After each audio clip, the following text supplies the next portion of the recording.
ایک عورت کسی کام سے گھر سے باہر نکلی تو گھر کے باہر 3 اجنبی بزرگوں کو بیٹھے دیکھا۔ عورت کہنے لگی، میں آپ لوگوں کو جانتی تو نہیں، لیکن لگتا ہے کہ آپ لوگ بھوکے ہیں۔ چلیں اندر چلیں، میں آپ لوگوں کو کھانا دیتی ہوں۔ ان بزرگوں نے پوچھا، کیا گھر کا مالک موجود ہے؟ عورت بولی، نہیں، وہ گھر پر موجود نہیں۔ پھر تو ہم اندر نہیں جائیں گے۔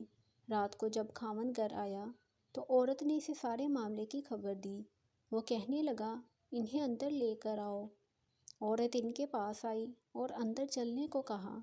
انہوں نے جواب دیا، ہم تینوں ایک ساتھ اندر نہیں جا سکتے۔ عورت نے پوچھا، وہ کیوں؟ ایک نے یہ کہتے ہوئے وضاحت کی، اس کا نام مال ہے، اور ایک ساتھی کی طرف اشارہ کیا، اس کا نام کامیابی ہے، اور دوسرے ساتھی کی طرف اشارہ کیا، اور میرا نام محبت ہے۔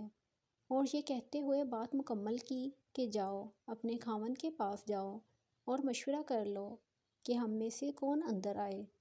عورت نے آ کر خاوند کو سارا ماجرا سنایا۔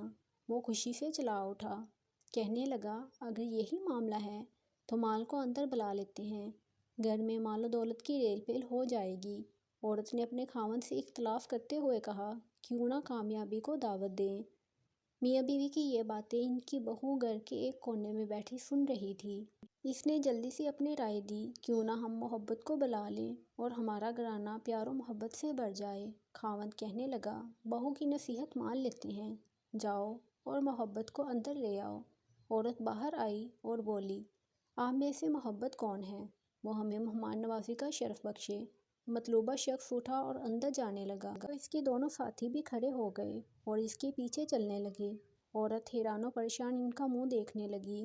عورت نے مال اور کامیابی سے کہا، میں نے تو صرف محبت کو دعوت دی تھی، پھر آپ لوگ کیوں ساتھ جا رہے ہیں؟ دونوں نے جواب دیا، اگر تم نے مال یا کامیابی میں سے کسی کو بلایا ہوتا تو باقی دونوں باہر رہتے، لیکن تم نے جو کہ محبت کو بلایا ہے، یہ جہاں ہو ہم اس کے ساتھ ہوتے ہیں۔ جہاں محبت ہوگی وہ مال اور کامیابی خود لائے گی۔ اپنے دل میں اور اپنے عزیزوں اور ساتھیوں کے دلوں میں محبت پیدا کیجیے، آپ ایک کامیاب شخصیت کے مالک بن جائیں گے۔ یاد رکھیے، اگر آپ محبت کے ساتھ دوسروں سے پیش آئیں تو آپ کی مثال اس چراغ کی سی ہوگی جس کے گرد لوگ اندھیرے میں اکٹھے ہو جاتے ہیں۔